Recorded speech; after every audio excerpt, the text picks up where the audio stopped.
Aries, welcome to your weekly reading for the period of November 23rd to November 30th. Keep in mind this is a general reading. If it resonates, consider a personal reading. Just send me an email and we can go ahead and set that up.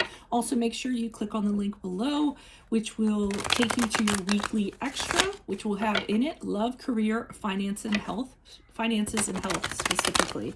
So let's get to your reading. Holy Spirit, angels, divine guides, universe, can you please write your truth, your wisdom, your clarity, and your insight for Aries for the period of November 23rd to November 30th?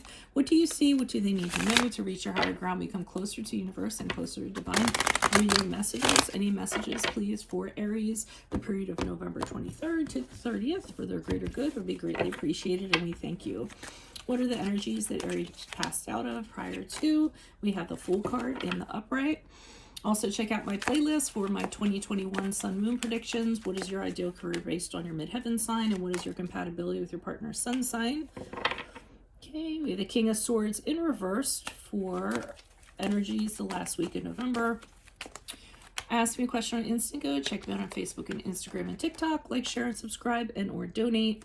And we end on the Queen of Wands as you transition out of the last week of November.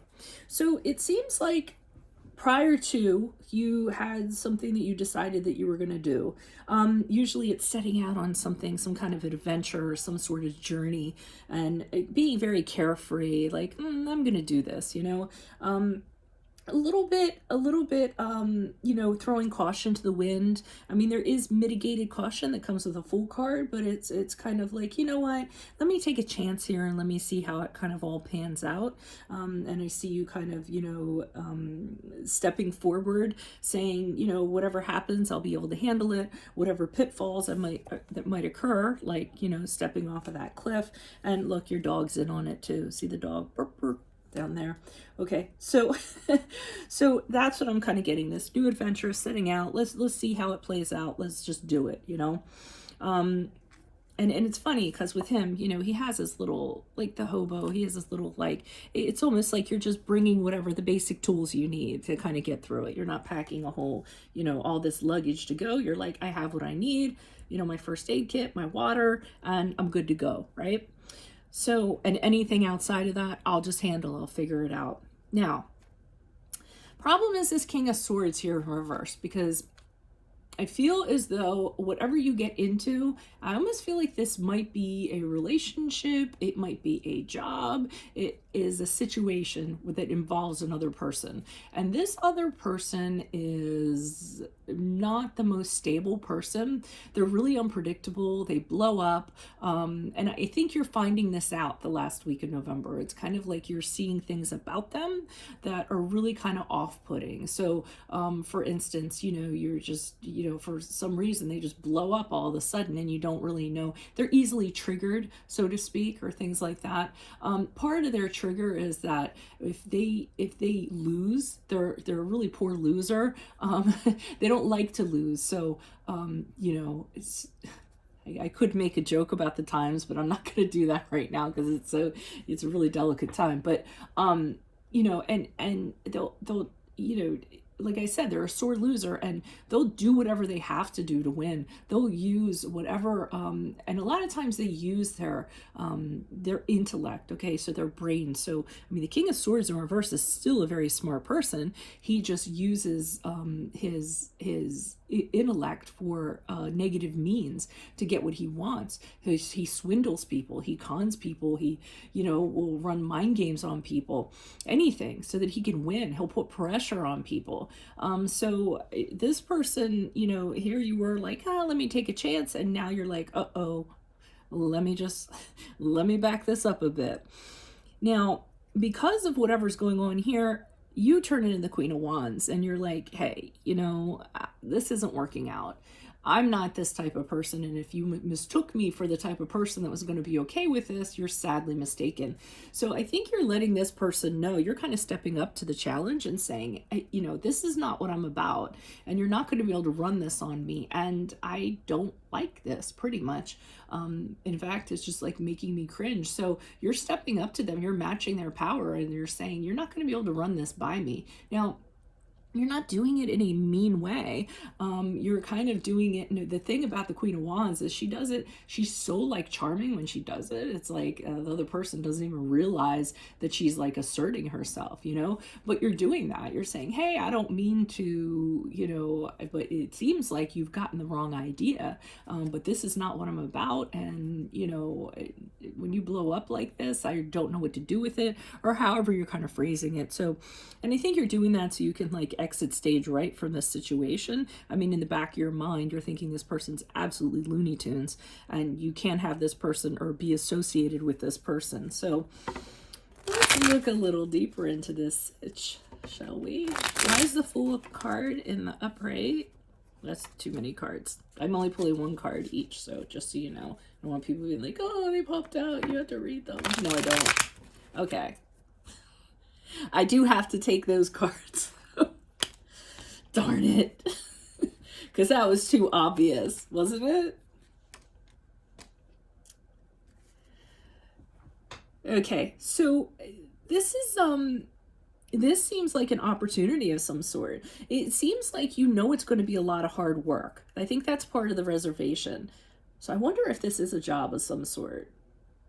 But oh, no, it is. Okay, so you were working hard before. I'm feeling like this is a job. Maybe you were working really hard and you weren't like getting rewarded. Like you had tons of responsibilities on you. You were working your butt off.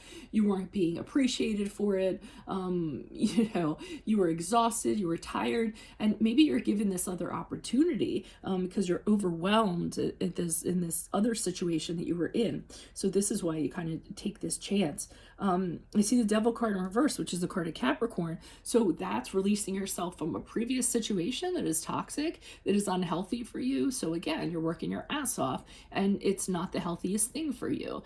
And you're trying to free yourself from this other situation. And that's why you decide to take a chance here.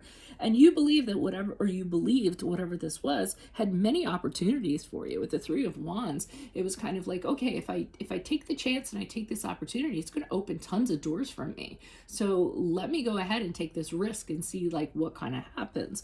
But you didn't know that this guy was on the other side of the door, I'm feeling. Why is this King of Swords here in reversed for Aries, November 23rd to November 30th? Who is this person? What is this energy? Additional messages, please, for the King of Swords. Oh, this person, I mean, this person just rubs people the wrong way, not just you.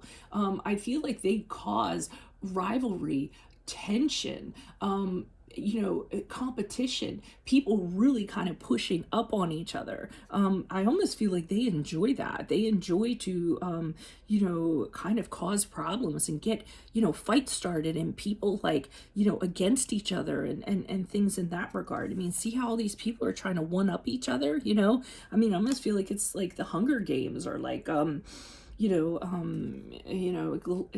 gladiators fighting over something while the emperor, which, is kind of viewing everything while they fight till the death. This person enjoys that. And you're kind of caught up in this mess and you're like, yeah, no, this isn't for me. So I think that you communicate that with the Queen of Wands and you're like, I'm better than this. I'm really getting that I'm better than this. Why is the Queen of Wands here in the upright for Aries for the last week of November? Who is this person? What is this energy?